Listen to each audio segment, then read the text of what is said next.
کہ develop world کے اندر جو کہیں کوئی پریزیڈنشیل یا پرائم منسٹریل الیکشنز جب لڑتے ہیں تو کہاں سے شروع کرتے ہیں اپنی ڈبیٹ کا آغاز کہاں سے کرتے ہیں؟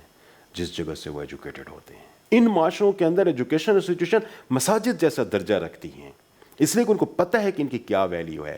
انفارچونیٹلی ہمارے سسٹم کے اندر جب ان کی کوئی ویلیو نہیں ہوگی تو وہاں پہ جو لوگ ہمیں اپوائنٹ کریں گے ان کی بھی ویلیو نہیں ہوگی. کہ آپ کے ہائر ایجوکیشن کا بجٹ کم کر دیا گیا ہے. امیجن کریں کہ ہائر ایجوکیشن کا بجٹ آپ کا 50% سے زیادہ سلیش کر دیا گیا. میں سمجھتا ہوں کہ کسی بھی ملک کا بیسٹ ڈیفنس اس کا ایجوکیشن سسٹم ہو سکتا ہے یا ایجوکیشن ہو سکتی ہے. اگر آپ کے پاس سب پڑھے لکھی قوم ہوگی، پڑھے لکھے لوگ ہوں گے تو آپ کو کوئی بہت زیادہ فوج کی ضرورت نہیں ہے. آپ کو کوئی بہت زیادہ اپنے لیے کوئی سٹیل والز تیار کرنے کی ضرورت نہیں ہے جو آپ کو بلیٹس کو روکیں. کیونکہ آج جو جنگ لڑی جا رہی ہے نا سر، وہ دماغوں کے اندر لڑی جا رہی ہے. 5th generation warfare, 6th generation warfare, اب 7th جنریشن وارفیئر کی باتیں آنا شروع ہو گئی. آج آپ دیکھیں کہ بلوچستان میں بڑے شدید حالات خراب ہیں. آپ دیکھیں کہ آپ کے جی بی کے اندر بھی حالات بڑی حد تک خراب ہیں. یار ہم نے وہاں سے آج سے 50 سال پہلے وہاں کوئی یونیورسٹیاں کیوں نہیں بنائیں؟ وہاں پہ ڈیرہ بگٹی کے اندر میری اچھی یونیورسٹی کیوں نہیں آئی؟ تھوڑا سے فاصلے پہ تو آپ کا سندھ اور پنجاب وہاں پہ شروع ہو رہا ہے. ڈیرہ بگٹی کشمور سے سارا کے سارا کوئی 50 کلومیٹر نہیں بنتا. وہاں پہ ہماری اچھی یونیورسٹی کیوں نہیں بنی؟ کیونکہ آج آپ سے کوئی باہر پہ اٹیک کرنے کے لیے نہیں آئے گا. آپ کے اندر ساری فالٹ لائنز اویلیبل ہیں اور وہ ہم نے کریٹ اس وجہ سے کی ہیں کہ ہم نے اپنی قوم کو ایجوکیٹ نہیں کیا. ایجوکیشنل انسٹیٹیوشنز اس کے مطلب یہ ہوا کہ بہت امپورٹنٹ ہے کیونکہ وہ وہاں پہ کام کرتا ہے اور وہاں پہ کام کرتے ہوئے سوسائٹی کو کنٹریبیوٹ کرتے ہیں. اسی وجہ سے سر یہ ہوتا ہے کہ ڈیولپ ورلڈ کے اندر جو کہیں کوئی پریزیڈنشیل یا پرائم منسٹریل الیکشنز جب لڑتے ہیں تو کہاں سے شروع کرتے ہیں اپنی ڈبیٹ کا آغاز کہاں سے کرتے ہیں؟ جس جگہ سے وہ ایجوکیٹڈ ہوتے ہیں. اس یونیورسٹی میں جا کے وہیں سے ہی اپنی گفتگو آغاز کرتے ہیں کہ میں الیکشنز کے لیے اب آ رہا ہوں. یہ چیز بڑی اٹیچمنٹ کی باعث ہوتی ہے. آج ہمارے ساتھ کیا مسئلہ ہے کہ ہم نے ان انسٹیٹیوشنز کو ویلیو ہی کوئی نہیں دی. ہم نے ایجوکیشن کو کوئی ویلیو ہی نہیں دی. ہم نے اس ایجوکیشنل انسٹیٹیوشنز کے اندر جو لوگ پڑھا رہے ہیں جو کہ ہماری سر آنکھوں پہ سوسائٹیز کی طرف سے ہونی چاہیے تھی، ان معاشروں کے اندر ایجوکیشن انسٹیٹیوشن مساجد جیسا درجہ رکھتی ہیں. اس لیے کہ ان کو پتہ ہے کہ ان کی کیا ویلیو ہے. انفارچونیٹلی ہمارے سسٹم کے اندر جب ان کی کوئی ویلیو نہیں ہوگی تو وہاں پہ جو لوگ ہمیں اپوائنٹ کریں گے ان کی بھی ویلیو نہیں ہوگی. سوسائٹی کے اندر ان کا سٹیٹس کے حوالے سے بھی ہم اس کو کچھ بھی نہیں دیکھیں گے. تو مجھے لگتا ہے کہ ہمیں اپنی سوسائٹی کے اندر ٹیچرز کو ویلیو دینے کی ضرورت ہے. اس کے لیے اس کا سٹیٹس بہتر کرنے کی ضرورت ہے تاکہ پھر جب وہ کسی جگہ پہ ہوگا تو اس کا یہ جو سٹیٹس ہے نا وہ اس کی پرسنالٹی کے بہت ساری ویلیوز جو اس کے ساتھ اٹیچڈ ہیں وہ ان کی پروٹیکشن کے لیے کام کرے گا کہ میں ویلیویبل اس سوسائٹی کے لیے ہوں ہی ان ویلیو کی وجہ سے جو میری پروفیشن کے ساتھ اٹیچڈ ہیں. تو لہٰذا ایسی صورتحال میں اس کی پروٹیکشن اس کے لیے بڑی پرائم امپورٹنس بن جائے گی. تو مجھے لگتا ہے کہ بینگ این ایجوکیشنسٹ یہ بڑا ضروری میں سمجھتا ہوں کہ اگر اس ملک کے اندر آپ نے علم کی ترقی کرنی ہے، اگر آپ چاہتے ہیں کہ اس ملک کے اندر ایجوکیشن کی ترقی ہو تو پھر آپ کو بڑا اسپیشل فوکس دینا پڑے گا. ان کے لیے جو یہاں کام کرتے ہیں اوورآل آپ کے ایجوکیشن کی پروموشن کے لیے کام کرنا پڑے گا. آج میں سر آپ کے ساتھ یہ آپ پچھلے دنوں آپ جانتے ہوں کہ یہ ڈبیٹ ہر اخبار کے اندر تھی کہ آپ کے ہائر ایجوکیشن کا بجٹ کم کر دیا گیا ہے. امیجن کریں کہ ہائر ایجوکیشن کا بجٹ آپ کا 50% سے زیادہ سلیش کر دیا گیا. دنیا انویسٹمنٹ کے لیے زیادہ پیسے لگاتے ہیں، الیکشنز لڑے جاتے ہیں. 4% of their GDP is devoted to education کیونکہ ان کو پتہ ہے کہ یہ ایکسپینس نہیں ہے، this is an investment for the future of the country. ہم یہاں ایکسپینس کے طور پر لے کے کہ ایجوکیشن کا ایکسپینس کم کر لیں اور ہم نے وہ 65 بلین کا جو بجٹ تھا اس کو 25 بلین پہ لے کے چلے گئے. اچھا ڈاکٹر صاحب آپ نے کہا نا کہ جی ایجوکیشن کی ترقی کے لیے ایجوکیشن کو فوکس کریں یا اس پہ دھیان کریں. دیکھیں بات یہ ہے کہ آپ اس کو اس طرح بھی کر سکتے ہیں کہ اگر آپ نے ترقی کرنی ہے تو ایجوکیشن کو فوکس کریں. اگر آپ نے اپنے ملک کا، قوم کا اور ان کے معاشرتی سٹینڈرڈز کو بہتر کرنا ہے تو آپ اپنی ایجوکیشن کو بہتر کریں. میں آپ کو سر 3 قوموں کی یہاں مثال دینا چاہوں گا. آپ یہ دیکھیں کہ چائنا کے بارے میں یہ طے شدہ ایک امر تھا اور یہ جو چونکہ دنیا میں قوموں کی نفسیاتی اور لڑائیاں ہوتی ہیں اور فزیکل بھی ہوتی ہیں، تو چائنا کے بارے میں یہ کہا تھا کہ یہ افیونی قوم ہے، یہ کبھی ترقی کر ہی نہیں سکتے. تو انہوں نے کس بیس پہ ترقی کی؟ تعلیم کی بنیاد. اب آپ یہ دیکھیں کہ دنیا بھر کی یونیورسٹیز میں چائنیز لوگ بیٹھے ہوئے ہیں، ان کے پروفیسرز ہیں، اور وہ ٹیکنالوجی میں کس لیول پہ ہیں.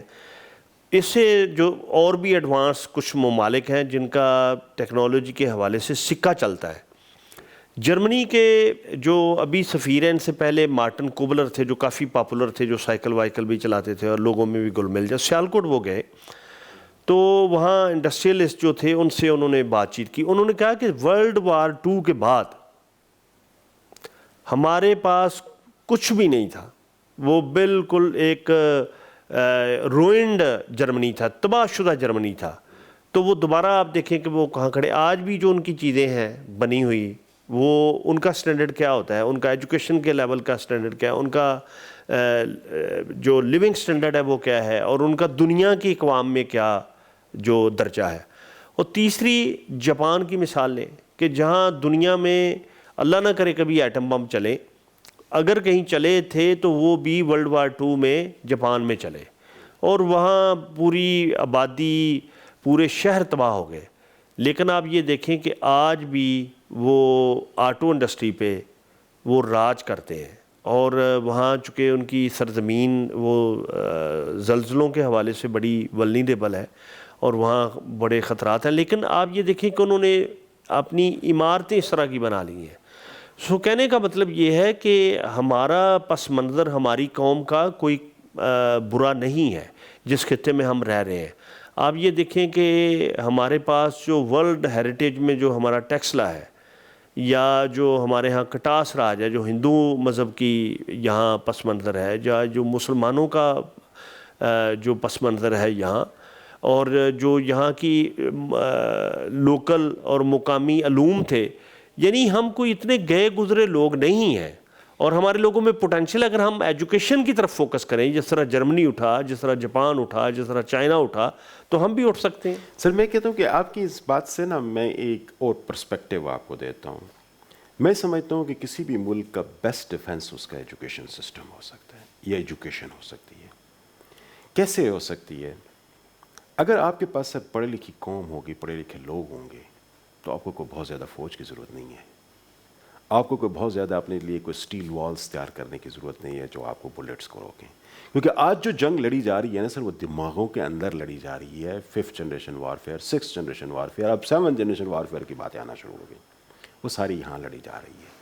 اب ساری نیریٹیوز کی وار ہے. پڑھی لکھی لوگوں کو آپ نیریٹیوز کی وار میں ڈیفیٹ نہیں کر سکتے، لیکن ان پڑھ کو آپ بڑے آسانی سے ڈس انفارمیشن کے تھرو آپ ان کو ختم کر سکتے ہیں. اور ان پڑھ کا ڈاکٹر صاحب کوئی ضروری مطلب یہ نہیں ہے کہ آپ کے پاس ڈگریاں ہوں. نہیں، جو ایک لوک دانش ہے یا فوک دانش ہے، بالکل، یعنی ایجوکیٹڈ مائنڈ ہونا پڑا ضروری ہے. اور ایجوکیٹڈ مائنڈ آف کورس، اور وہ بالکل ایک ڈسکورس سے آتا ہے، وہ ڈسکشن سے آتا ہے، اور وہ بھی ایک ایجوکیشن کا غیر روایتی طریقہ ہے. ایبسولوٹلی. اب میں سر اس کی ایگزامپل آپ کو اس لحاظ سے دوں. آج آپ دیکھیں کہ بلوچستان میں بڑے شدید حالات خراب ہیں. آپ دیکھیں کہ آپ کی جی بی کے اندر بھی حالات بڑی حد تک خراب ہیں. یار ہم نے وہاں سے آج سے 50 سال پہلے وہاں کوئی یونیورسٹیاں کیوں نہیں بنائیں؟ اگر گمل یونیورسٹی میں نواب علی نواز خان سدوزئی پورے پاکستان سے لوگوں کو اٹھا کے آج سے 50 سال پہلے وہاں پر گومل یونیورسٹی ڈیر اسماعیل خان 50، آج بھی ایک انڈر ڈیولپڈ اور ڈپریسڈ ایریا ہے. 50 سال پہلے اس کی حالت کیسی ہوگی؟ 74 کی میں بات کر رہا ہوں. اس وقت جب وہ پورے پاکستان سے اچھے برینز کو لے کے آ کے وہاں پہ ایک اچھا انسٹیٹیوشن ڈیولپ کر سکتا تھا، تو ہم تربت میں کیوں نہیں کر سکتے تھے؟ ڈڈ وی فوکس آن دیٹ؟ وہ تو اس وقت کی ایک بہت بڑی اسٹیٹس تھیں. اس وقت کلات اسٹیٹ کے اندر ہماری یونیورسٹی کیوں نہیں آئی؟ وہاں پہ ڈیرہ بگٹی کے اندر میری اچھی یونیورسٹی کیوں نہیں آئی؟ تھوڑا سے فاصلے پہ تو آپ کا سندھ اور پنجاب وہاں پہ شروع ہو رہا ہے. ڈیرہ بگٹی کشمور سے سارا کے سارا کوئی 50 کلومیٹر نہیں بنتا.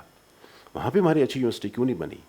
جو آج ہم فروٹس انفارچونیٹلی راٹن فروٹس ہمارے جس کو ہم کلٹیویٹ کر رہے ہیں، یہ ہماری پالیسیز کا تو حصہ ہیں.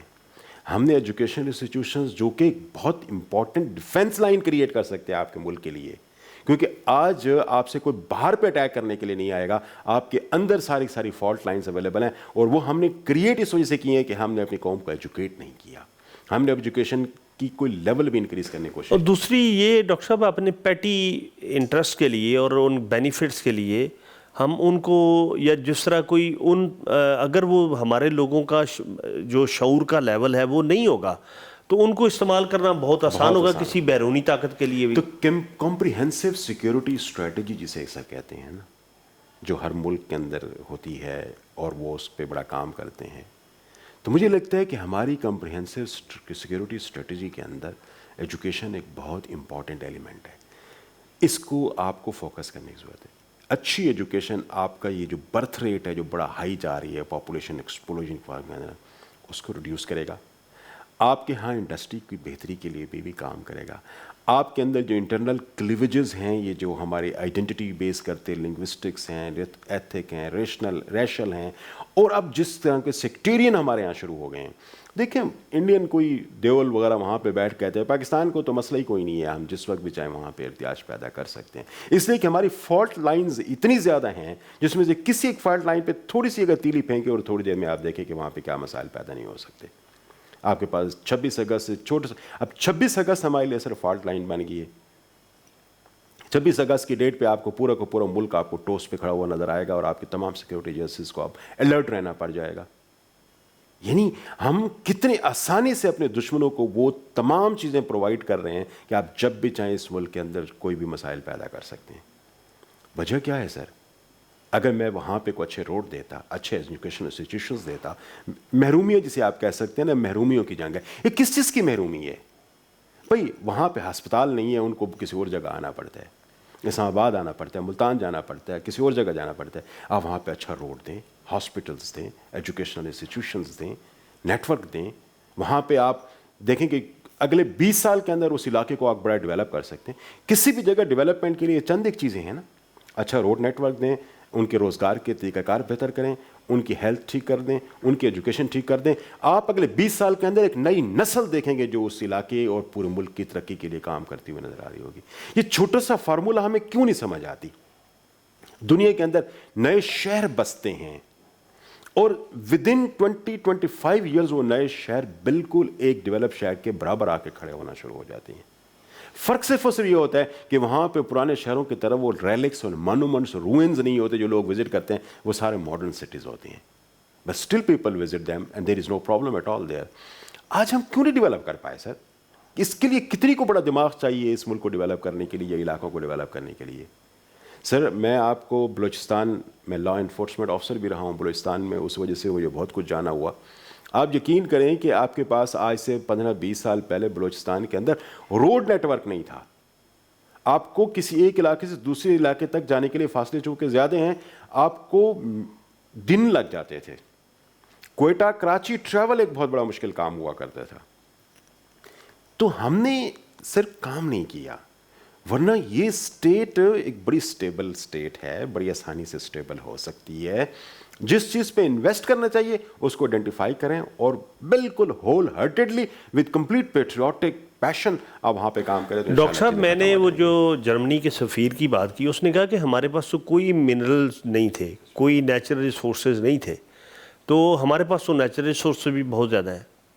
یعنی اگر بلوچستان کی معدنیات کی بات کریں یا پنجاب کی فرٹیلیٹی کی بات کریں اور انڈسٹری کی بات کریں, آپ یہ دیکھیں کہ پروپیگنڈا کیا جاتا ہے جی پنجاب میں ساری انڈسٹری ادھر لگتی ہے. بھئی آپ یہ دیکھیں کہ سیالکوٹ کی ساری کاٹیج انڈسٹری ہے جو مین بھی بنی, تو وہ پاکستان بننے سے پہلے بھی ان کی انڈسٹری تھی, جو سپورٹس کوٹ یا سرجیکل انسٹرومنٹ. اسی طرح وزیر آباد میں چاقو اور چھریاں, اور برتن سازی گجرات میں یا گجرانوالا میں ایک ڈیولپ ہوئی. تو کہنے کا مطلب یہ ہے کہ چیزیں جو جب ڈیولپ ہوتی ہیں تو وہ اس کا فائدہ سارے لوگوں تک پہنچتا ہے, لیکن وہ تب پہنچتا ہے جب آپ ایک دوسرے کو ملنے سے نہ کتراتے ہوں, آپ کی راہداریاں ٹھیک ہوں, آپ کا جانا آنا ٹھیک ہو, تو ڈیفینیٹلی آپ گرو کریں گے.